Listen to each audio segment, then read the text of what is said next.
tous, chronique numéro 148. Et dans cette chronique, je vais essayer de synthétiser un petit peu, je dirais, certaines idées, extraire de ces cahiers de prison. Alors, me direz-vous, dans les cahiers de prison, Antonio Gramsci esquisse, d'une manière générale, une théorie critique des identités et des différences qui se libèrent de toute forme d'essentialisme. Alors, bien entendu, cela appartient pleinement au XXe siècle, n'ayons pas peur de le dire. Alors, pour proposer de nouveau le critère de l'unité entre théorie et pratique, dont je voudrais dire également le lien entre philosophie et politique. Et finalement, au fond, cela va constituer le fondement de cette même critique, et ce, je dirais, en ce sens, elle s'oppose à une grande partie de la philosophie du XXe siècle, dominée, souvenons-nous, par une double nécessité à la fois d'accueillir et d'exorciser la pratique en la réduisant à une modalité radicale de l'expérience. Pour essayer de vous donner une information exacte, afin que vous puissiez avoir une image,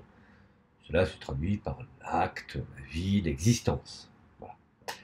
Alors, la définition de la façon dont les identités et les différences se structurent réciproquement dans un circuit potentiellement infini, à la fois en mouvement, et qui finalement au fond ne peut jamais trouver un point de suture, et s'accompagne alors chez Gramsci d'une analyse du pouvoir et d'une redéfinition stratégique de la philosophie.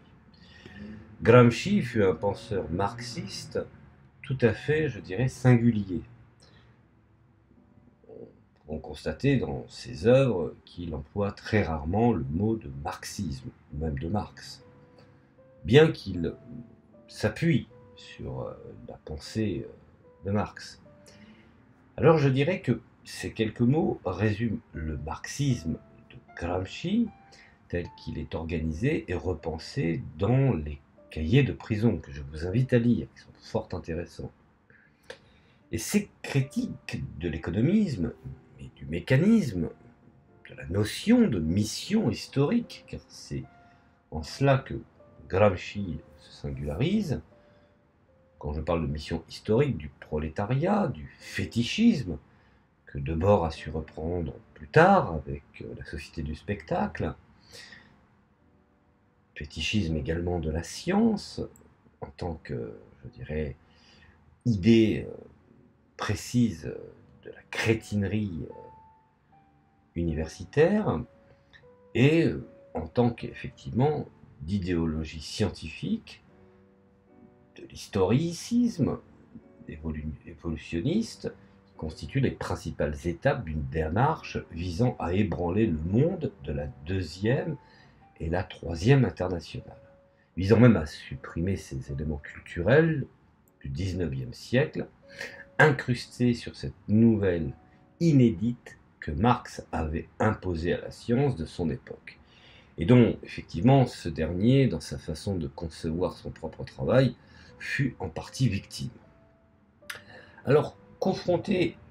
à une incroyable défaite du mouvement communiste,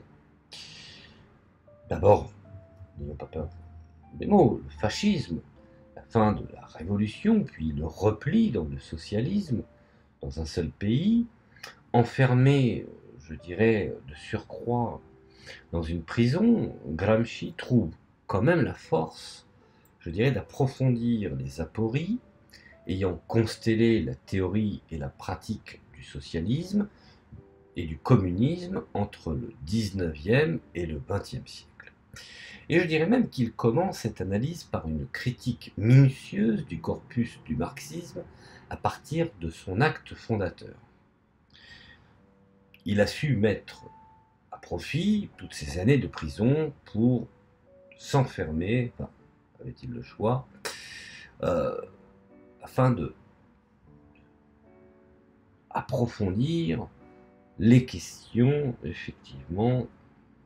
mécanique, structurelle et scientifique de l'idéologie. Alors en 1917, dans son célèbre article La Révolution contre le capital, Gramsci avait écrit que les bolcheviks vivent la pensée marxiste,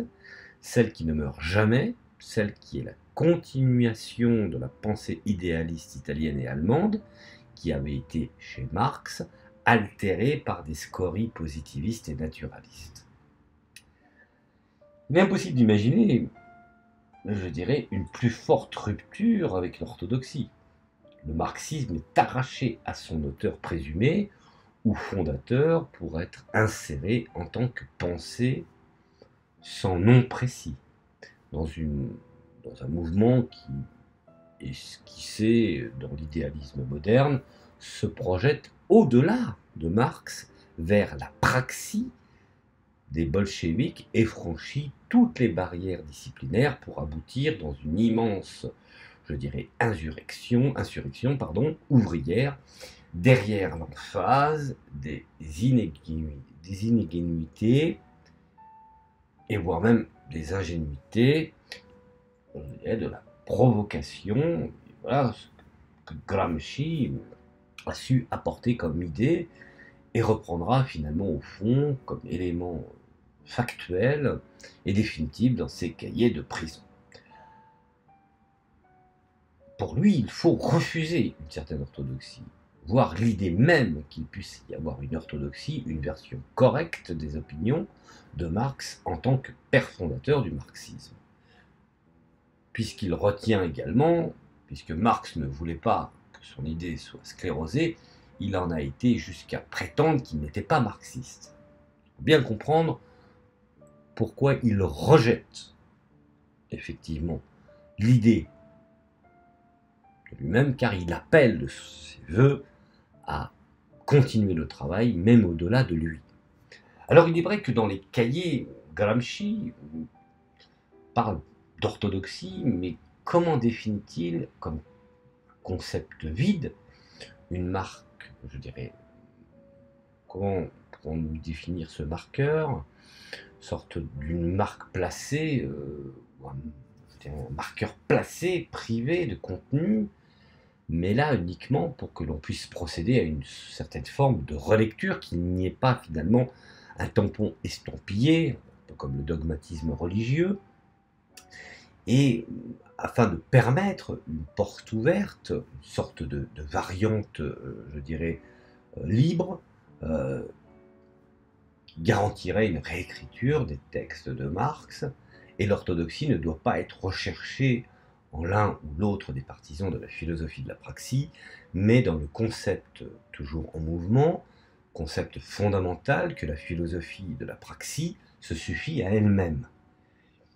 Paradoxalement, si l'on retire les strates recouvrant le noyau authentique de l'orthodoxie, il reste la fin, non pas la volonté explicite de l'auteur, mais un débat pour déterminer quel contenu pourrait remplir au mieux cette condition de l'autosuffisance philosophique, un débat politique où la vérité des différentes thèses consiste à démontrer dans la pratique, à donner lieu à une organisation pratique intégrable, adaptable de la société.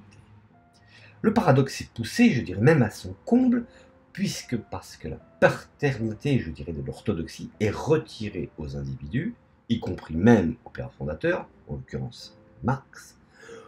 pour être attribuée au rapport réel. Et à ce que personne, qu'il soit isolé ou un ensemble, plus ou moins organisé, ne peut décréter,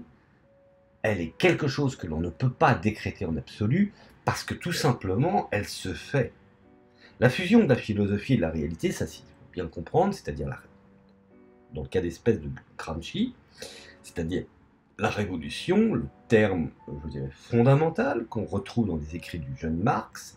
est détourné par Gramsci de toute tentation humaniste parce qu'elle n'est plus imputée à un éventuel sujet moralisateur, indépendamment, je dirais, de la façon dont il est pensé. Alors cette centralité des rapports réels pour comprendre les mots de Gramsci, des rapports de force en tant que fondement du réel, se font, je dirais, dans la lecture gramscienne de Marx, dans l'élaboration de sa pensée plus originale. La question de la révolution permanente entre jacobin et marxisme, si l'on analyse bien entendu dans notre cas d'espèce, pour ce qu'il en est de notre histoire, de notre pays, de la Révolution française, si on analyse les interprétations concrètes des textes de Marx, contenus dans les cahiers, je dirais, force est de constater que Marx, auquel Gramsci fait référence, est celui qui va de 1845 à 1850, c'est-à-dire des thèses sur Ludwig Feuerbach, à toute la saison de lutte dominée par le mot d'ordre de la Révolution permanente. Le Marx qu'il faut actualiser est moins pour lui le chercheur scientifique du British Museum que le combattant, je dirais, du Vormars. Et ce n'est, je dirais, pas en tout cas l'auteur du Capital, ce qui est certain. Alors, actualiser ne veut pas dire reprendre de façon mécanique. Les choses soient claires là-dessus. Parce que souvent, j'ai employé le mot d'actualisation, de mise à jour, si on peut s'exprimer ainsi. Mais je voudrais bien préciser cette fois-ci qu'actualiser ne veut pas dire reprendre de façon mécanique, mais reprendre en termes actuels. C'est-à-dire que, finalement, au fond, nous devons répondre à des défis, et finalement, au fond, quand on parle de repenser en des termes actuels, tout comme le jacobinisme, Gramsci fait aussi, je dirais, pour la révolution permanente, la distinction entre une actualisation verbale et rhétorique et une actualisation de contenu. Voici ce qu'il dit dans le paragraphe 48 de son premier cahier, je cite, « Le développement du jacobinisme de contenu a trouvé son perfectionnement dans le régime parlementaire qui, dans la période la plus riche en énergie privée, dans la société, réalise l'hégémonie de la classe urbaine sur l'ensemble de la population sous les formes hegeliennes du gouvernement disposant d'un consentement organisé en permanence, mais l'organisation du consentement est laissée à l'initiative privée. Il a donc un caractère moral et éthique parce qu'il est d'une manière ou d'une autre donné volontairement. Et c'est important de pouvoir réfléchir sur ces notions d'actualisation. C'est en cela que j'appelle mes voeux une réflexion novatrice dans le domaine. Alors, ce n'est qu'une analyse de quelques termes glanés dans les œuvres de Gramsci sur ses écrits de prison, qui sont, je dirais, un véritable océan de connaissances, mais il est important de réfléchir sur ce qu'on pourrait qualifier d'une forme de révolution permanente et de changement de société, tout en ne bousculant pas, bien entendu, le monde de nos jours, et plus précisément en ne faisant pas l'erreur de réintroduire des éléments factuels du passé. Alors voilà, je voulais faire une petite analyse sur l'espace politique et les différences qu'il y a chez Gramsci dans le domaine effectivement de la réflexion, de l'hégémonie culturelle, qui finalement Gramsci nous interroge aujourd'hui, nous parle, nous précise quelle est notre responsabilité, notre tâche, et comme il a su faire à son époque sortir de l'orthodoxie, comment nous aussi pouvons-nous sortir d'une certaine orthodoxie. Voilà, je vous remercie de m'avoir écouté, et je vous dis effectivement à une prochaine chronique, et je vous dis merci, et à plus tard.